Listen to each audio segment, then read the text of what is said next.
ஆறுதல் தந்த எங்கள் மாதாவே சரணம் சரணம்.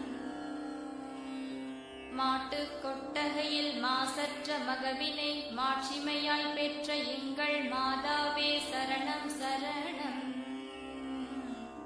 12 வயதினில் பாலகன் இயேசுவை தொலைத்து விட்டு பரிதவித்து நின்ற எங்கள் அன்னையே சரணம் சரணம். கல்வாரி குன்றினில் கடுந்துயர் காணவே கண்கள் கலங்கி நின்ற எங்கள் தாயே சரணம் சரணம். சிலுவையில் திருமகன் சிரம் தாழ்ந்து சாய்ந்திட சித்தம் சிதைந்து நின்ற எங்கள் அன்னையே சரணம் சரணம். சங்கடம் களைவீர் சஞ்சலம் தீர்ப்பீர் சகாயம் தந்திடும் மாமரியே சரணம் சரணம்.